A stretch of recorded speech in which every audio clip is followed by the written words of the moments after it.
What's up, guys? Did that test with Cold Steel Voyager, this little edge stability test, and I'm just cutting this power cable to an Xbox, an old Xbox that I don't use. This seems to have plastic, kind of plasticky rubber. Then it has two wires on the inside that also have a plasticky rubbery coating.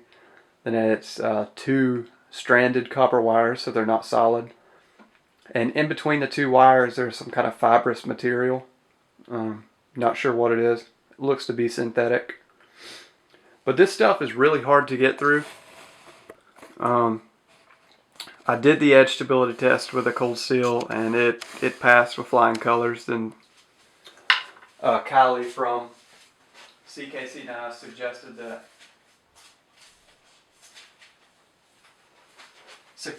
I do the same test with the S35VN Sebenza, so I agreed, why not? Now the Sebenza failed the edge retention test pretty badly. Still not sure why that is. It could be the heat treat, it could be the steel, it could be a combination of that. It could be a combination of the heat treat and the geometry. Any kind of speculation right now is just that. It's speculation, conjecture. We have no clue what's going on. But I know that I've tested two S35VN knives from two different companies. One was a CRK Sebenza. One was a Spyderco Native 5. Two different knives, two different geometries, both with the same exact failure, which was a total catastrophic failure of the edge in this region, which was just a warping of the actual edge. I'm not sure that S35VN is going to show its flaws in this test. It could, but it would just be speculation until I do it. I have no clue how it's going to work. So I know that AUS8A showed pretty much zero edge deformation. There was no dulling to speak of. I mean, I'm sure it dulled a little bit on a microscopic level, but it still cut just fine. So I'm curious to see how this works. I honestly don't think that it's going to affect this knife that badly. Cutting the rope is very taxing on the edge because I'm digging into the cutting board. I may be torquing the edge a little bit. There's a lot of factors going into that, but that isn't to say that I'm the cause of those two steels failing, because if you go back and look, I've tested 18 other knives, tested 20 in total, I think. None of those, some of which were much more shallow than the knives I tested in S35VN, none of those suffered that failure or anything close to that. So keep that in mind.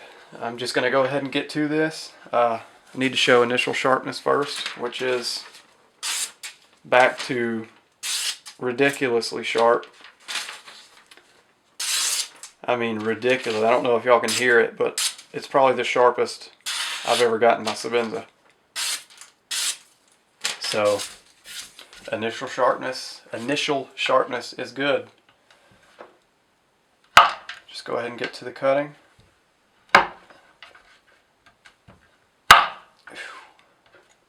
I can already tell that the geometry is a little bit less conducive to this test than the Cold Steel is. It's taking a little bit more force.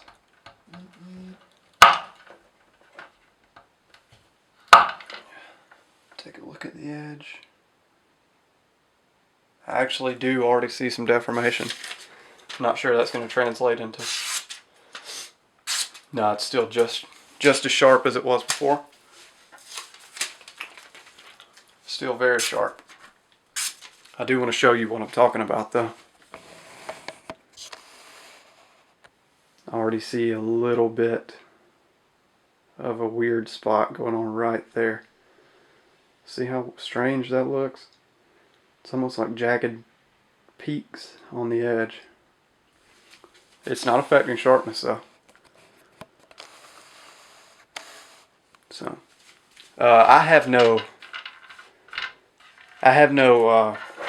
reason to care which way this test goes. I actually hope that S35VN ends up being an alright steel, because I do have a good bit of money tied up in this steel.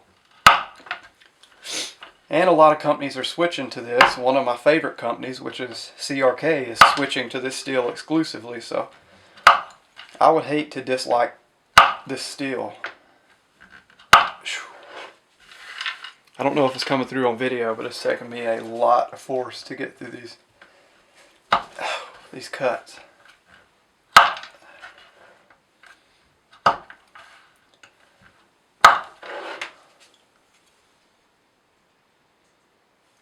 Edge still looks about the same. See how it is on sharpness.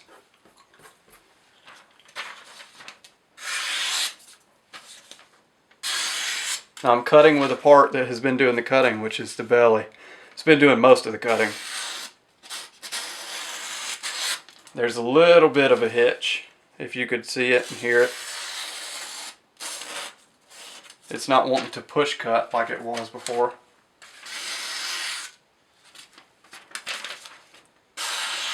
But a slice is just fine. So we will continue on. Now if this steel shows a roll or something that hitches on paper, then that to me shows worse performance than AUS 8A, because that steel was cleanly slicing paper to the very end. And that was less cuts than this is.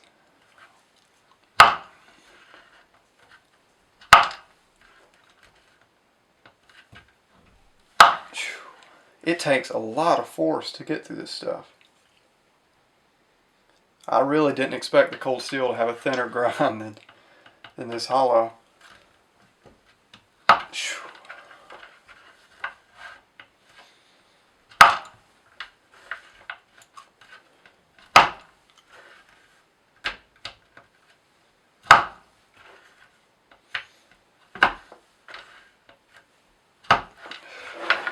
Alright, go ahead and test it again.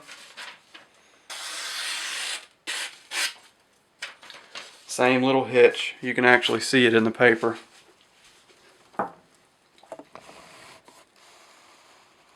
Right there is where the edge caught on the paper. I'm not sure that translates into a whole lot of edge degradation, but it's something.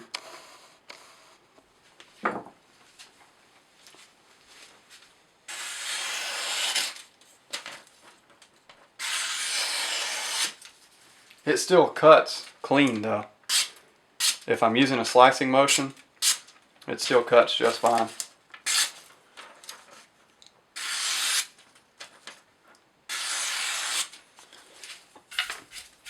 Alright, how much time do we have? 9 minutes. Just cut a little bit more.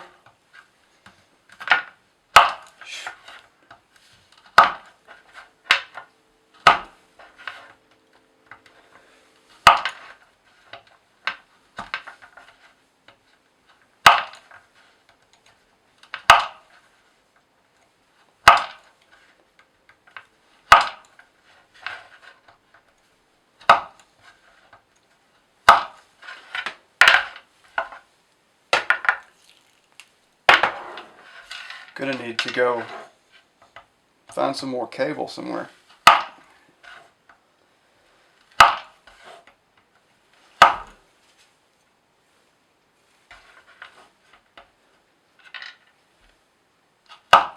Trying to do these cuts as straight in as I can with no torquing.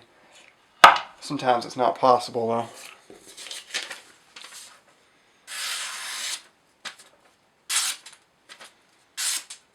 Still sharp, although I can feel that. I can feel that little hitch in there. I'm going to try and push cut. That's the heel of the blade, push cutting. It's the front portion that's been doing the cutting. There you can see. See what I'm talking about. It's just just dull enough to catch. There's definitely a little spot in there that has sustained some damage. And yeah, you can actually see it. It's actually just a flattening of the edge.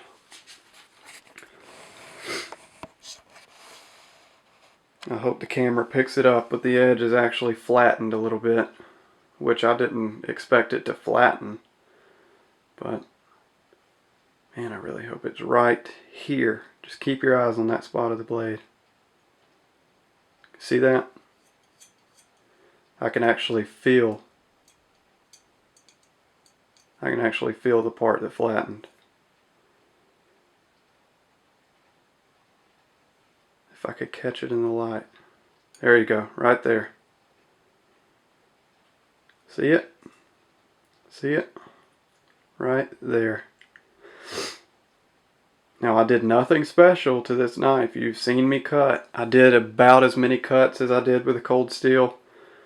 The cold steel's edge did not flatten at all. It did not flatten. I can't stress that enough. It did not fail.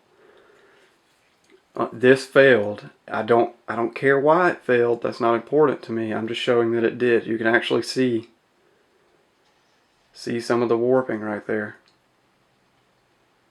Now this edge was freshly sharpened. I showed you initial sharpness. I completely reground the bevel. I kept the same geometry, but I completely reground the bevel. You can see where I've been doing the cutting. Now why did this edge flatten? I'm really hoping we find out sometime in the future. Right here's the damage. I wish my camera zoomed in a little bit more, or I had a macro lens, but you can see what I'm talking about right there.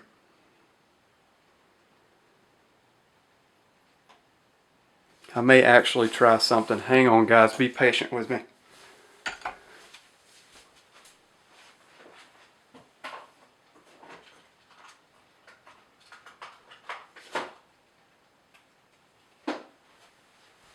Here's an old loop.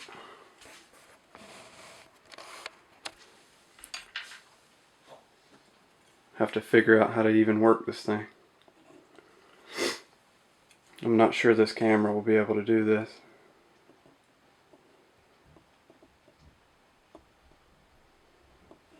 If I can find the part of the edge that has the damage.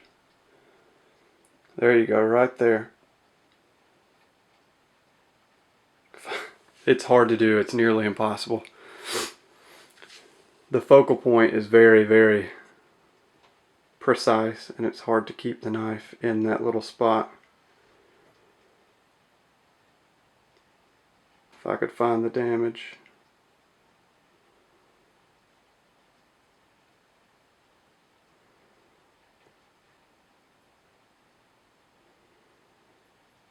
I can't do it. I'm going to try and use my other camera and show you the damage on the edge, but you can kind of see it without using a loop. It's right there. You can just barely see it on this side, but I flipped the knife over and it's quite apparent. It's quite apparent right there.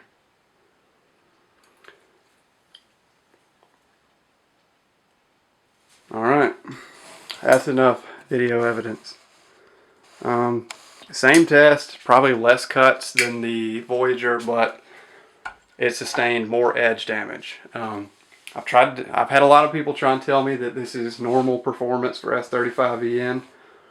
I find it hard to believe it is, but if it is, then why did they release a new steel that has worse performance than a so-called budget steel? I don't know. I'm not speculating. I'm going to leave that up to everybody else. But anyway, thanks for watching, and I'll see you next time.